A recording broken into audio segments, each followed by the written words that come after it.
Simon just gave the most self-satisfied little like, yeah, I fucking know. Oh shit. Probably good news for AT&T, the token of Helium. Yeah. You might want to look at that one as well.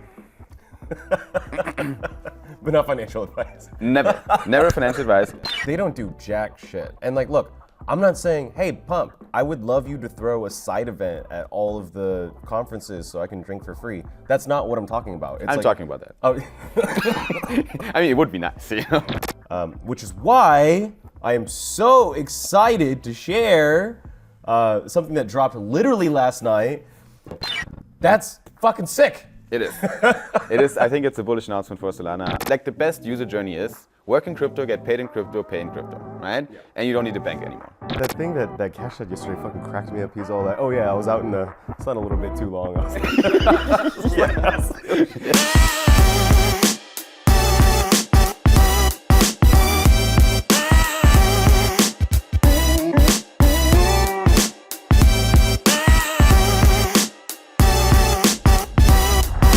Welcome to the Sol Brothers, Solana's finest podcast, together with my dear friend Eno and myself, Simon, where it's our job to throw you into the Solana rabbit hole and show you around in our exciting ecosystem. Our job is to take you into the latest and greatest in Solana so that you never run out of fun things to talk about. Simon, I fucking love IRL, in real life episodes. These are always the most natural. It's like more fun. This is just the best. I wish we could do this every week. Me too. I wish we could do this every week as well. It is a rare opportunity for us, which makes it also more special. Yes. So I do appreciate the fact that we can't do it every week. To look at the bottle half full instead of half empty, because this makes this so much more exciting. And dude, I just have to say, you've been fucking crushing it over the last couple of weeks. Like you had the interview with Mert, you had a session with Cash yesterday. We had. What? Kind of. Wait, I mean, Sol Brothers, bro. Yeah, but like whatever I wasn't fucking here. Whatever I do, is also on your balance sheet. That thing that Cash said yesterday fucking cracked me up. He's all like, oh yeah, I was out in the sun a little bit too long. I was like, yes. Farhaj did something similar the other day. Like sometimes I'm bringing up some fake Enos to the show here, but they do really convince us sometimes with their knowledge that they have on some topics. So for people that don't know, we had an interview with Kash from Jupiter. And that was live streamed yesterday. Yep. For the people that are on the live stream, they might have seen this already. And if you listen to this on Spotify, Apple Podcasts, or watching the YouTube of the podcast, then you can also find the Cash clips, most likely already now or in a few days on our Twitter feed. Yes. Because we're gonna craft some amazing shorts. Yeah, and you talked about a lot of stuff. I watched it was only 30 minutes, which was great. But you talked about Metis, talked about Juno, talked about kind of like the Cash's move from Super Team to Jupiter. I mean, that's actually a bunch of stuff I never heard. So it was actually really cool to get the inside scoop, what he was thinking at the time and like how the journey has been so far. And I think truly the most difficult thing for Jupiter is that they launch too much shit. Yeah, it's too much. It's just they're just too big, for a crypto company. Like they're 90 people. They're really trying to ship things as fast as possible, which I understand. But people are confused sometimes about the product suite. Sure. And I think it's our job to an extent as well as podcasters, as media company, to make people understand what's happening on Solana and especially on these important products. Yeah. To the interviewing as well, I have to say that I feel like the most accurate interviews are interviews where the interviewer really gives a shit about the question he asks. So I try to be genuinely curious about what I'm asking my guests, right? And also in our conversations, I'm genuinely curious on your takes on things, right? So for me, it's like having a coffee. God knows why. I mean, you convinced me, bro. You convinced me that your opinions count. So yeah, sorry. All good, bro. You're still a little bit. Yeah, no, I just the full day of hosting yesterday, so just like my throat is all fucked up. Okay, maybe we should explain to people that are listening to this right now what's happening. So we are live at Crossroads. Yes. Crossroads, it's an OG Solana conference. They have been around for a while. It is organized by a Solana team called Step Finance that also have been around for a while. Yeah. And they do this every single year. Crossroads happens usually in Istanbul, so people are flying over. And I want to ask you, Eno, how do you think Crossroads compares to the rest of the conferences on Solana that we have? On the rest of the events, even in crypto, how do you perceive this conference and how does it distinguish from the others? Yeah. Because you here on the ground, you have the inside view literally because you're emceeing on the stage, you're talking to the organizers, you're talking to the attendees. What's the vibe? So First of all Solana events fit a minimum quality bar, right? And so like Solana Crossroads is very similar to other Solana events in the sense that the programming, the speakers, as well as like the caliber of the entire organization and the team itself is very high, right? And I will say it's strictly superior to ETH events, right? And sorry, not trying to be dick. I'm just my general opinion on that. Yeah. But that being said, it is materially different. And what was that look? You're a dick to ETH people. I am kind of an asshole. But I just say the biggest difference is the crowd. Yeah. The crowd is completely different, right? Yeah. Because like I usually frequent the Asia circuit, right? So it's kind of like I'm usually seeing, I don't know, Asian builders.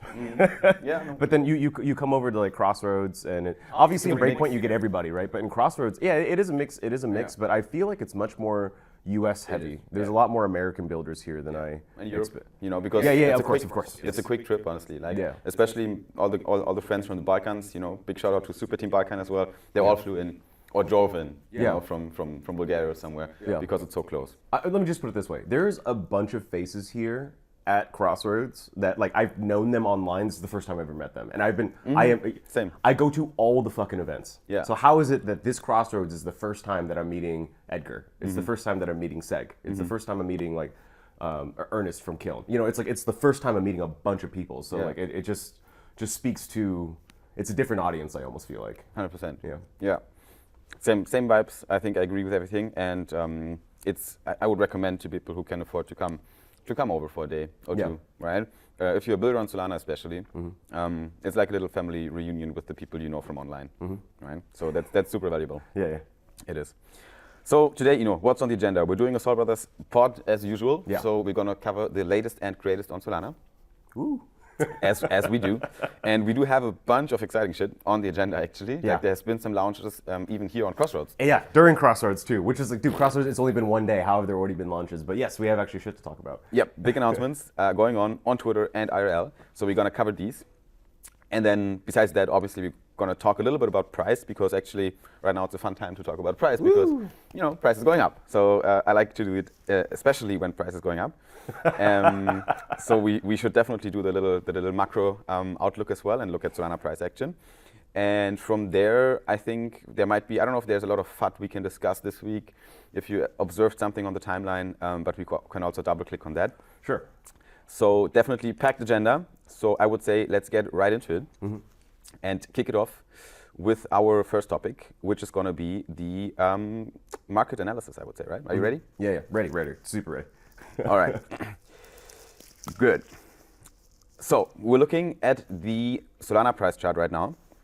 It is the 26th of April, end of April. And I think have I been calling this, but I think I said a few times that April might be a good month. Yes, you have.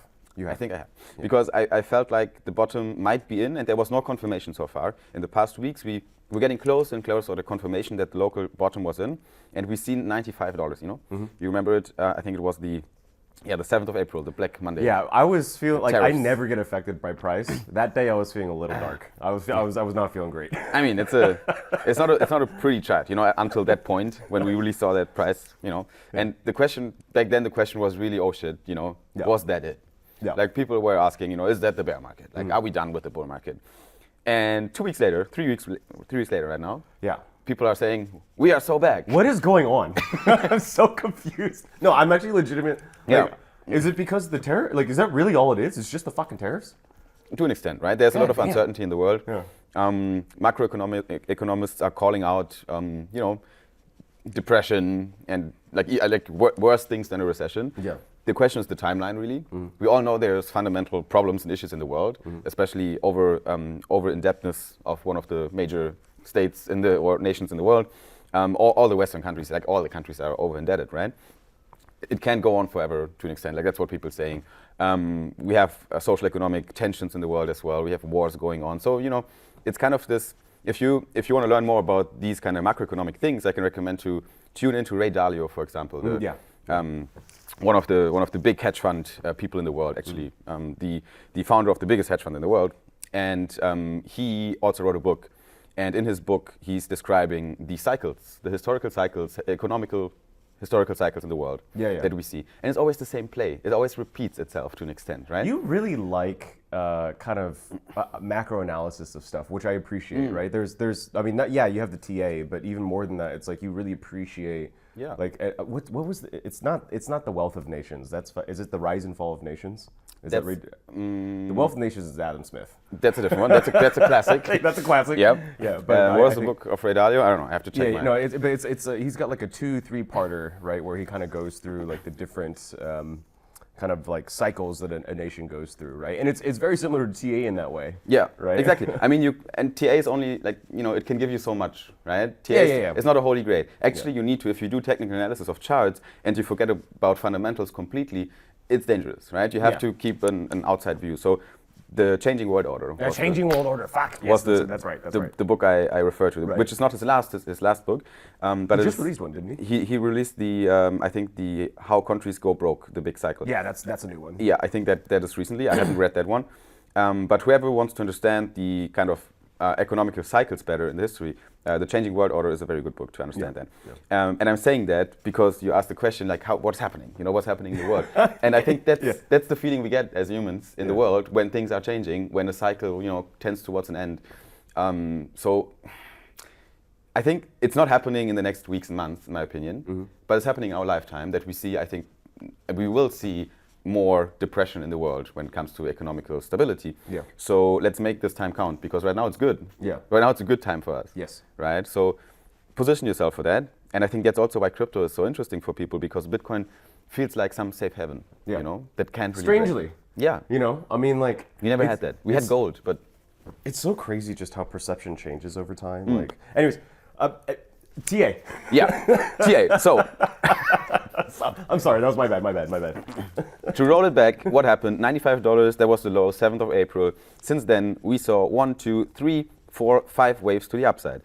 According to the Elliott wave TA analysis, 5 wave move to the upside can introduce a reversal of the trend. The trend was down. As long as we see 3 wave structures to the upside, they are corrective. They don't break the trend. They're corrective to the upside. That's a good entry for a short to go lower. Right now, we saw a 5 wave move to the upside. That's bullish. And the 3rd wave of this 5 wave move was actually an impulse, which is also another indicator for a valid structure, a strong structure. Now the 5th wave actually is ending right now. We're in the resistance area right now of the 5th wave, which already started actually around $146, where I thought, okay, we're getting to a little top here. We can see a correction again. But the correction that I'm looking for right now is a 3-wave correction to the downside that won't break the upside trend. Okay, so right now I think we could technically see up to $170 like a stretch. That would be a high extended 5th wave. But in the macro wave count, like one level higher, we're right now in the 1st wave up, which has a 5-wave multi-structure. And then from here we see a wave 2 pullback, which should play out in a 1, 2, 3. Right. So on the chart, this is an ABC. You call it a 3-wave pullback. A 3-wave pullback. Is the idea that on the 3rd wave that you've established a higher low? Exactly. That needs to be the case. See, I'm learning. I'm actually learning. You're learning, bro. If we don't do that, we would break the structure. Yeah. Right? And we would probably see a further pullback, and then an alternative scenario would come to play. So breaking the structure in this context would be a lower low. Exactly, a lower low, not even a lower low. Okay. It would be a break of the support area that is right now defined between $106 and $129. So if we break the support, if we go further down below $106, then we're on the way to a new low, most likely. Okay, so then the structure would break. So right now I'm going to feel okay if we see a pullback now until $106. I don't think it's going to go that low actually, because the momentum right now is pretty bullish. Yeah. The bulls are here. We see a lot of volume on the buy side. So I think I'm looking for a pullback. Is it a good short position right now? It's dangerous. I don't know if I would play that card. But I would look for a 3-wave pullback and then maybe consider a long position for a swing trade to the upside. So that's what's happening on the Solana chart. Overall, good news, I would say, because we're looking at a direction that could lead us to a new all-time high, to a last push in this overall cycle. Yeah. So the local top that I'm looking for right now should be considered around, even $360, $380, right? That would be my first resistance. I thought you had a more aggressive all-time high. Maybe not for the cycle. Ooh, okay. Right. So I feel like in the past you were much more open to maybe $400, $500 range, right? It is like I said, the first target would be $370, and then up until 500, 490. I see. I think that's a good zone for like a next push to the upside. I see. But it depends on a lot of factors. We can't really say that now. We need to watch how the next moves play. But $370 for now would be my cycle target if this bullish structure right now keeps developing. Right. Sure. So let's see what the market does. We got you guys. We're gonna cover this every single week. We're gonna look at the prices and we follow what's happening and we're trying to make sense of it to give you a feeling of certainty in these uncertain times. So thank you for that, TA. And I swear to God, I think by episode 50, like I'll like be able to talk TA. Like if Simon is missing, I'll be like, oh, I can do it this way. I'm just gonna send you my chart and you're gonna. Yeah. Like I won't be able to like see the same things you see. I don't have that level of skill. But I'll be like, all right, so here's the first wave up, and we've now established a new local. Hey, bro, you already sound very, very convincing. I'm not gonna lie. We literally just did an episode on Monday. It's like 5 days ago. Yeah. Where were you? You were in Dubai, right? I was in Dubai. You were in Dubai. I was in Paris. Now we're both in Istanbul. And I know, right? And it's like whenever we get a chance to do a in-person recording, like these are just the best. Right. Like it's second to none. And I think the first thing that's on the docket is Greed Academy, right? And so Greed Academy is back with semester 2. But before we even get into like semester 2 of Greed Academy, what the fuck is Greed Academy, Simon? So the Greed Academy started an experiment a while ago. It was a group of Solana people that are actually deep in the trenches. They've been around since a while. And they were not happy with the fact how people deal with their privacy settings, how they deal with token states, that they trust too much and people get scammed and then they're surprised. And they were like, guys, don't be greedy. So they did the greed experiment. And it's actually a pretty long backstory that we can do that in a separate video. we might talk to one of the people that are deeply involved in greed. His name is Voshi. So I might put him on the pod as well for a short EP where we can deep dive a little bit into what happened. But basically, they requested people to allow a Twitter API to also post on the Twitter account of people. And only for an airdrop. And people were like, yeah, sure. I just clicked allow, they just clicked activate and authorize and they didn't read, It's like just airdrop farmers clicking buttons, not giving a shit about what's actually happening. Yeah. And then they were surprised when there was like a shitload of tweets from all these accounts that the guys that had access to it, the Greed Academy or the Greed Experiment people, they just pulled the trigger and posted a shitload of posts. And I allowed my greed to consume me, blah, blah, blah. It was It was pretty deep, like it was pretty dark, let's put it that way. And then people were like, what the shit, like what is happening? They're like, guys, you just authorized just check your privacy settings before you do something and don't click random buttons. So that experiment kind of showed a few traits of how people work in crypto, how users behave.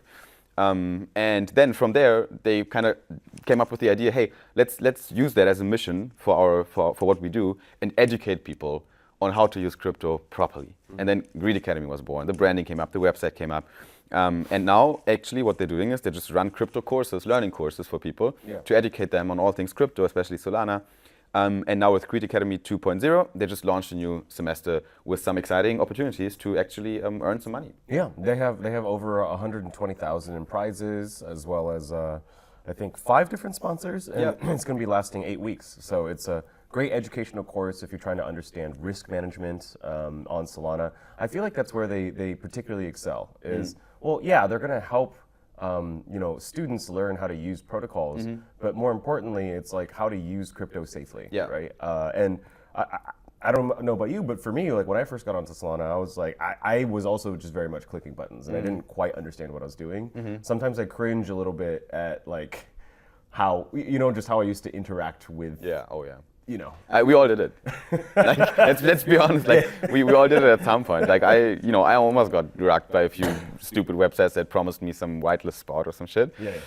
So we all did it. But what's actually exciting about Greed is the model how it works, right?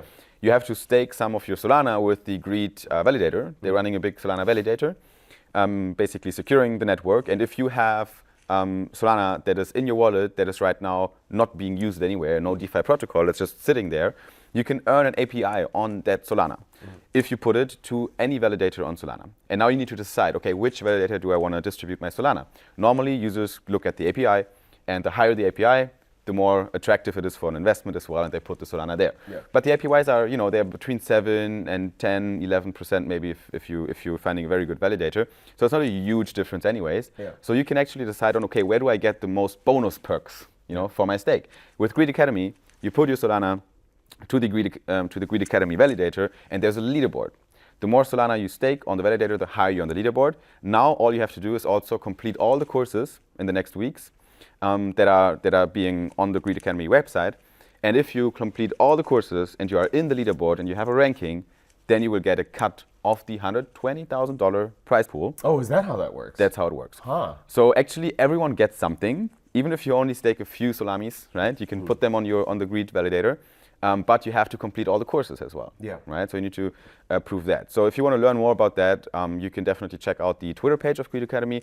The Twitter handle should be Greed Academy, if I'm not mistaken. Yeah. No, it's Greed Academy. Yeah. And then there's a website where they explain how it works, where you can also log in and see the leaderboard and all that kind of stuff. Yeah. They also have like a pretty stacked sponsorship list. So actually, who's in there? Do you see? Solflare, Metaplex, Flash Trade, Radium, and Red, which I have no idea what the Realms DAO. I think so. Red is Realms DAO plus 28 other DAOs. Interesting. Yeah. So you see the Greed guys are actually pretty well connected in the space. Yeah. No. They know their shit. Dude, Vashi's been around forever. Yeah, I think so too. Yeah, I don't even know. Yeah. I think he was born as the Solana Maxi. Yeah, probably. I don't even know where Vashi came. Like, I don't even know Vashi's backstory. I just know that Greed, and he's just always been on Solana. Yeah. That's just all I know.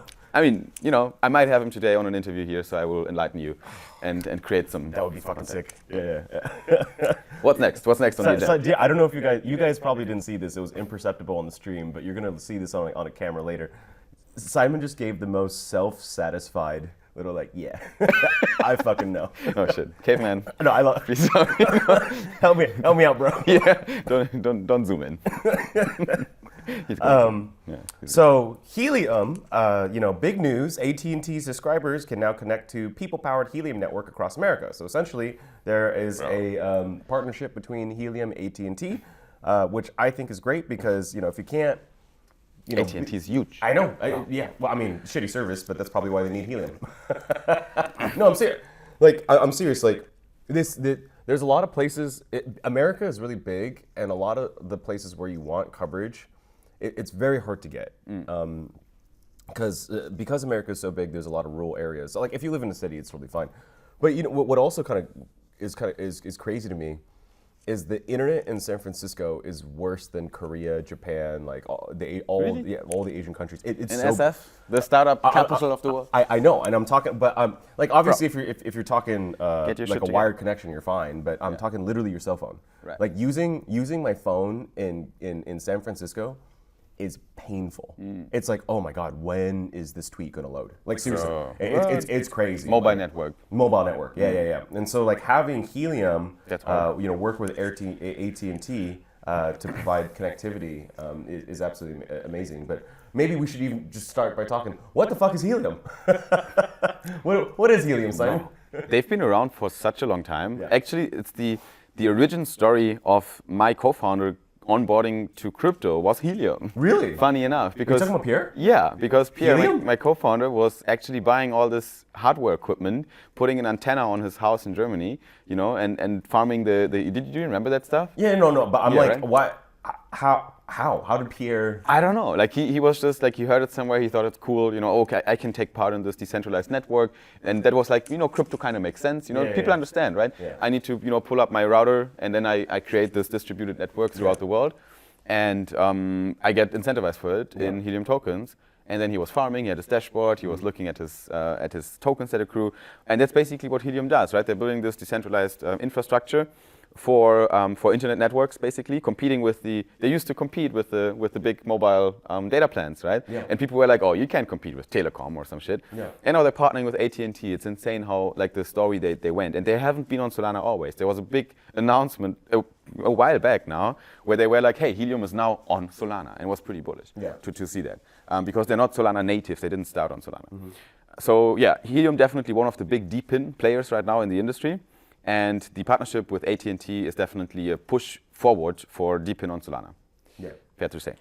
Yeah, no, I don't even know how they pulled the rabbit out of the hat on this one. This is pretty big news, actually. It is huge news, yeah. Yeah, and that just goes to show that Solana is truly the consumer chain, right? It's like, we're not worried about infrastructure at this point. I mean, like, actually, we are worried about infrastructure, but like, even with the existing infrastructure we have, we can support deep-in use cases, big use cases that allow for thousands, if not millions, of users to carry around these nodes and provide connectivity to others. So this is phenomenal and kind of bizarre, weird. I can't believe they actually pulled this off. Yeah. So congrats to Helium for this. Good news for Solana, good news for Helium. Probably good news for AT&T, the token of Helium. Yeah. You might want to look at that one as well. But not financial advice. Never financial advice on Solana. We actually need to say that more often. Yeah, we do need to say that more often. Thanks for that. I already got some messages from lawyers. They were like, hey, when we do our TA. So yeah, okay. Oh, okay. So this next announcement is, I think, I don't know about you, but for me, it's the most exciting announcement that we have. I mean, they're all exciting, but this one is mega exciting. And the reason why I feel like it's mega exciting for us is because we've been talking about this for a long time. Yeah. And so it's kind of like, it's a twist in the story almost, right? Peak meme coin season, right? Like, what was the platform everyone was using to launch tokens, Pump.fun. Okay, pump.fun. Yeah. And so, like, why do we have issues with, I'm not saying they're bad people, I'm just saying, why do we have issues with pump.fun?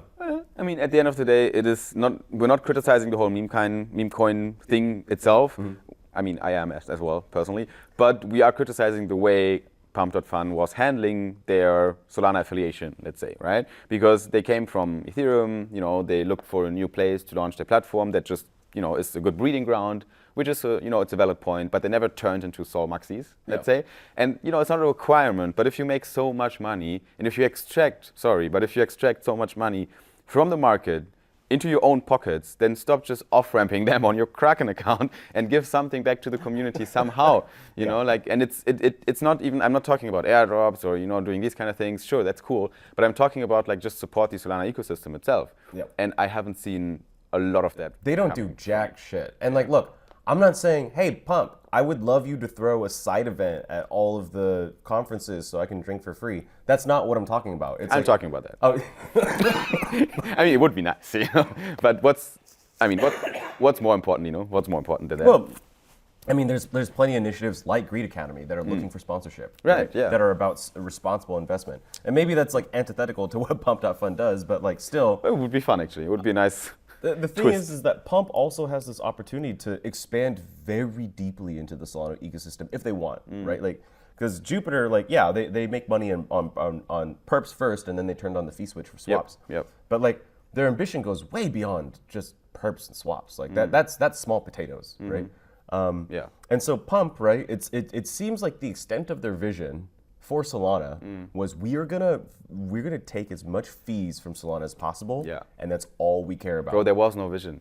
They just built a little product that was needed at the time. Oh, there's so many token launches. How can we make this experience better for devs? They solved the problem at that moment, but there was no grand vision for the world. There was no North Star how we're gonna change. Which is the okay, world. kind of sometimes in the beginning. It is not if you want to. I mean, in the beginning, it's forgivable. It makes it super tough as a startup, as a company, to grow bigger than what you initially planned to do. And Jupiter is a good example because the global unified market is their big North Star vision. And it's huge. It's bringing liquidity on chain. It's bringing every single asset in the world on chain, making it tradable 365 days a year. And that is a global vision that you can work towards. And how do we get there? By solving the little problems that we have right now in the space, but having the North Star, And Radium, Radium's great. But Pump.fun doesn't have a North Star. So they kind of solved that problem. They made a lot of money over there. And now they're like, okay, what do we do next? How do we pivot to survive? And that's a dangerous position to be in. Right. So, so that's our issue with Pump.fun. And I haven't even gotten to the announcement yet, right? What happened? But it's all but then, so Pump had created this partnership with Radium, right, in the very beginning, because they didn't have any of the infrastructure to launch tokens, right? It's very much, they built the interface for it, but the liquidity pools migrated on Radium. Yeah. It was not even an official partnership, right? It was just a tech It was a marriage of convenience. Yeah. You know. Right.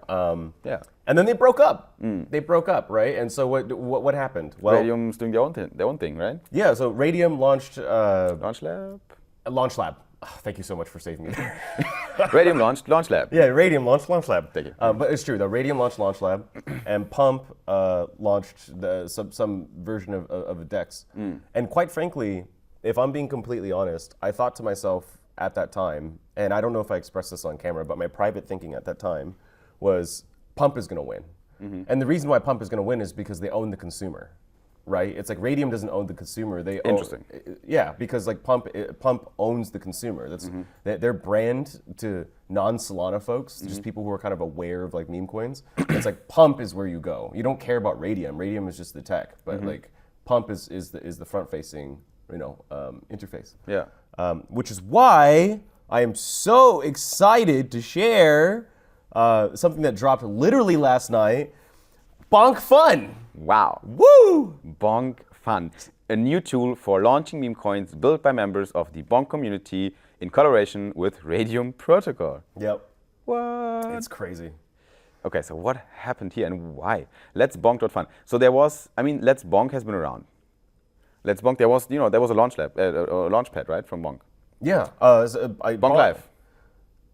See, that's slightly different. Okay. Because that one is more similar to like LFG. Exactly. Where it's like really curated TGE Gotcha. for more serious Yeah. projects. And right? now we have basically pumpdotfun competitor, pumpdotfun meme coin launchpad. And this is the same play that Bonk has done across multiple verticals, right? So I think the most representative example of this is going to be BonkBot, right? Right. So BonkBot was this BonkBot had already been around for a little while, right? And it had zero traction, right? As soon as they got co-branded with Bonk, it just and of course the tech continued to improve, and perhaps King, if you're looking at this video and you're like, that's not exactly the story, I'm sorry, but this is just the details that I vaguely remember from what you shared. But it's like there was this inflection point, right? Once there was this kind of like co-branded deal with Bonk, and because Bonk's brand value is strong. Like it's probably one of the strongest brands on Solana. There's really not a lot of competition there. Especially in the meme coin space. It's like Bonk is the Jupiter of meme coins.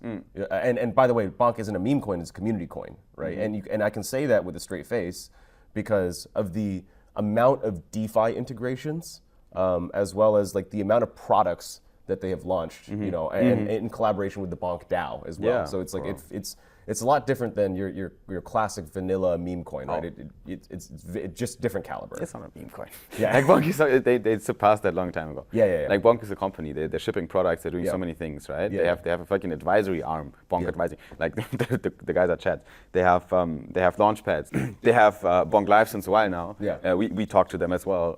So they tried to launch curated tokens. Now BonkFun is actually a collaboration really with Radium as well. Yeah. They're using LaunchLab, right? The tech of LaunchLab, so your token can directly migrate instant access to Radium pools and bot integrations from day one, which is amazing. They built a super clean UI for launching tokens. Press create button, fill out the details, define your supply, launch your token.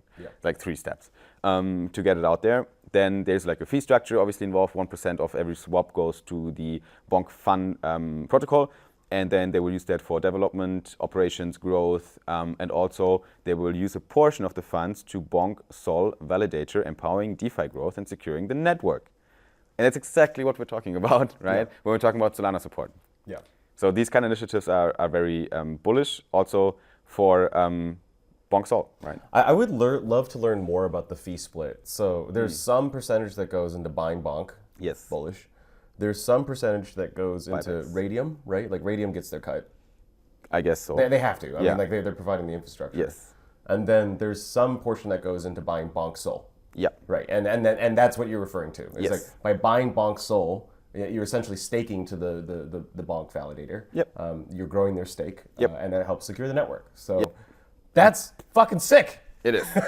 It is. I think it's a bullish announcement for Solana. Bonk has been cooking since a while, and we're happy that we have them on Solana.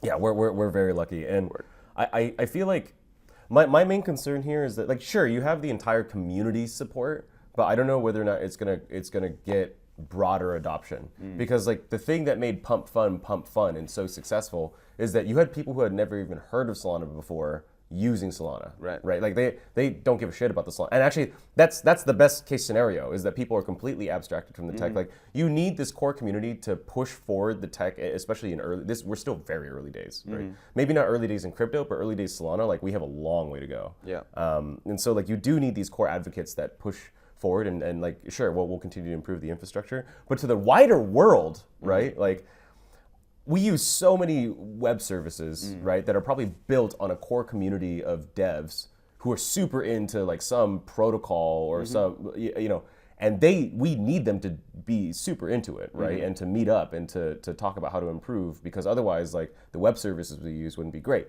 But like as a user of Facebook or a user, I don't use Facebook, but like Instagram, right, like I don't need to know the underlying tech, and there is a hardcore community that probably pushes that tech, but like I do use Instagram, right? Instagram uses that underlying tech. And so it's the same with pumpdotfun. People don't give a shit about Solana. That's fine. I mean, I would prefer that they do, but even if they don't, that's fine.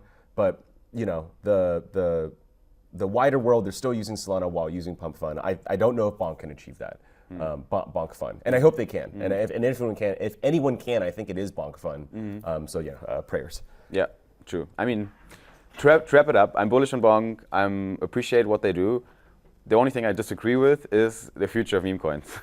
But that's a completely different conversation. Sure. Like, should we even have a pump fund is kind of your question, right? If the market wants it, sure. I just don't know if the market's going to want it. Oh, you're actually unsure if people will actually even want it. Meme coins. Interesting. Yeah. Interesting. So that is a conversation for a different day, ladies and gentlemen. But you got the news. bonkfun is live, and we like the product, and we like what Bonk is shipping.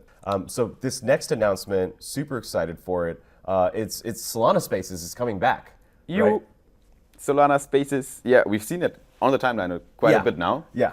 Right. What is Solana Spaces? Yeah, Solana Spaces was kind of a physical experiment by Vibu. And this is before Vibu had founded Drip House. And the idea was you'd have a physical store selling Solana merch. And this was before the FTX crash. And so like at that time, Solana was very popular. And so it's like, oh, we have all this merch, like let's sell it in a physical store. And then there was a downturn, they had to shut down the stores, right? Well, guess what? We're back, baby. Solana stores are back. And they're doing a pop-up in New York as like I think a first test. They're gonna have a bunch of merch on the shelves. So in New York it's Accelerate, right? So Accelerate is gonna be May 20th. It's the entire fucking week. 4 days of Solana action and then a few side events around it and so on. Yeah. So it's gonna be a pretty big event in New York. And then we have a pop-up from Solana Spaces where you can buy Solana merch. And I'm scared because if I walk in there, I don't think I'm gonna walk out without anything. So yeah, I think I'm gonna be. I'm already broke. Yeah. But I think I'm gonna be more broke after going. And I need to throw out shit because and already now my suitcase is like 90% merch. So yeah, I'm gonna own nothing else than Solana merch. I'm just such a nerd. Anyway, Solana Spaces is having that. They're having the pop-up store and a speakeasy over in New York. So please sign up for that side event. Go over to Solana Spaces and their Luma, and then you can join them and buy some world-class merch. And even though Solflare is sponsoring this event, which is just a very nice coincidence, that's actually not what we want to talk about, right? There was a huge announcement by Solflare yesterday. So could you walk us through the news? It's actually kind of fucking crazy. It is crazy. So I've been waiting for this since a while because, the Soul Brothers know what's happening behind the scenes, and sometimes we just can't say it because we don't want to offend our friends that told us not to talk about it publicly, right? So we're giving you the alpha when we can without, stepping on some stones we shouldn't step on. But Solflare Card is now finally here, and it has been announced yesterday. And Solflare Card is a non-custodial crypto spending card. And if you want a use case for crypto, it's buying shit, right? It's buying shit with your crypto. If you get paid, like the best user journey is work in crypto, get paid in crypto, pay in crypto, right? Yeah. And you don't need a bank anymore. Like that, if you really do the full journey. And that's the path Solflare is on. Solflare, that's also why the rebranding, wants to be your bank without being a bank, right? That's what they're trying to do. They want to be that one-stop shop for all things financials, right? And in a very easy use for everybody because you can get on it, you can buy your crypto inside of the application, with Apple Pay, with your credit card, whatever you want to use.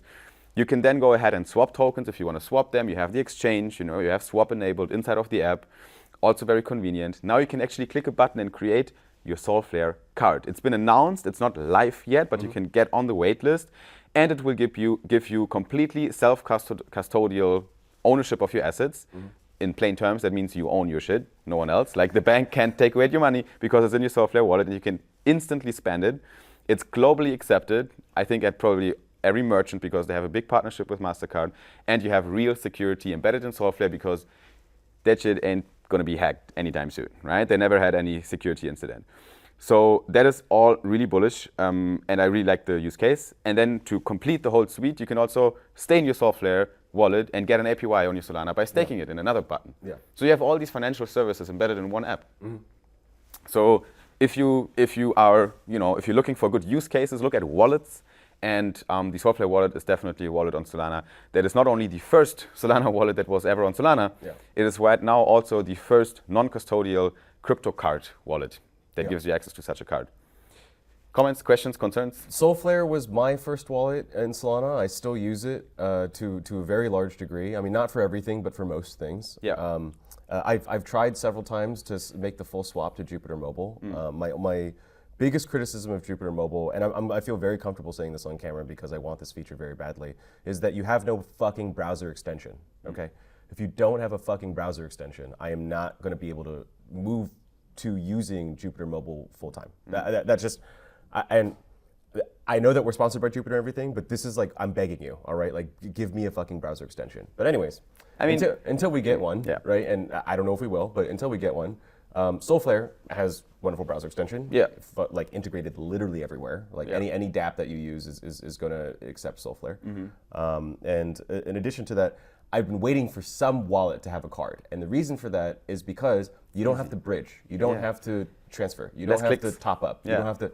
No, it's just what's in your fucking wallet, right? Which is what you want, right? Your wallet was always supposed to be the bank account, right? And so now, since they have all these financial services, we can safely say that Solflare is very much on the path of becoming a neobank. And I know that a lot of people hate the phrase neobank because it comes with a lot of attached meanings. It's a new kind of bank. Yeah, it's a new type. Okay, let's plainly speaking.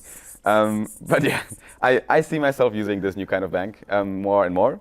Dude, this actually might kind of be it for me. Like, if I could just use that card or my crypto to pay for like a house, or like I don't have enough to pay for a house. You can tap a fucking Lambo. Meep. Yeah, right. You can. Is it like I know that Cast has a no spend limit. I'm wondering if Solflare is the same. It is the same? Yeah, they can. It's limitless to my Lambo. Yeah. So if you have the money, which we don't, you can definitely tap to buy a Lambo in Dubai and live that kind of lifestyle if you want to do so. But yeah, obviously, like it's a card. It's going to require KYC. There's going to be persona integration. So if you want to get your card with Solflare, you have to have this, this part of your wallet inside of your Solflare account that has a KYC check. Otherwise, you can't, set up the card because they have to follow regulations. Solflare has a very capable head of payments who is like a, big shout out to you, my friend.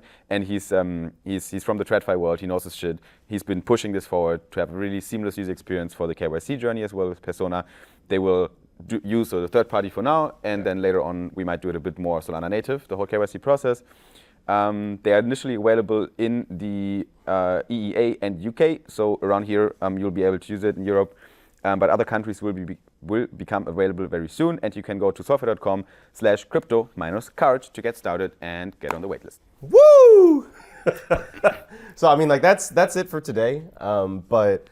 A lot of great announcements. Like first of all, Crossroads is a world-class conference. Not only that, but Bonk is launching a competitor to pumpdotfun. And if we were to have Memcoins, not that we, but if we were to have them, if they were to stick around, you would want Bonk to be the one to run the platform that does that, because literally all Bonk does is support the ecosystem. It's like it's literally it's their thing is to support projects and initiatives in the ecosystem. And of course, the Solflare self-custody card. Like that's all. And Greed Academy 2, Season 2, $120,000 worth of prizes. I don't know if prizes is the right word exactly. Incentives isn't either. I mean, it is a prize money you can win. Yeah. So yeah. Yeah, exactly. It is that. So big shout out to all these amazing companies that are shipping relentlessly. Yeah. Big shout out also to Crossroads and the whole team, also behind the camera, and everyone who's helping us out here for making this happen and hosting this amazing conference. Big shout out to Step Finance, who are the organizers of this conference as well. So thank you for that. Keep doing this. I will be here next year. And everyone on the live stream right now, thank you so much for tuning in. If you're listening to the podcast, make sure that you're following us on Spotify, Apple Podcasts, or even on YouTube to see us in person. I mean, almost see our faces on screen. And you can also follow us on X, right? Because on X, we're shipping very good short clips. Yeah. So if you don't have the long breath to survive a 60-minute interview or 60-minute long-form podcast, just go on X and you have your 60-second recap of all the amazing latest and greatest on Solana every single week. So I think with that, we will see you next week again when it's time for another Sol Brothers podcast episode, and Eno will give you the official outro. I just want to say one thing. Yeah. And like I never brag. Okay. Like I try not to brag, right? But the one thing I will brag about is our shorts are fucking sick. Yeah. Like our shorts are actually like, Yeah. I think probably the best shorts on Solana. Like I challenge you to find other. Jupiter has some good shorts. Ours are better. I'm sorry. Oh shit! And it's not even our success really. Like it is just fucking Caveman. Who's Caveman is video editor, a gangster. Right? Yeah, he's a gangster, and so yeah, big shout out to the team. Le Club, Caveman, thanks buddies for pushing us forward. Thank you so much for prepping all the show notes as usual. You did it on a very tight schedule, so we really appreciate that. I don't know. We're just we're very lucky to be here over at Crossroads, and Sol Brothers out. Cut. Do it. Woo!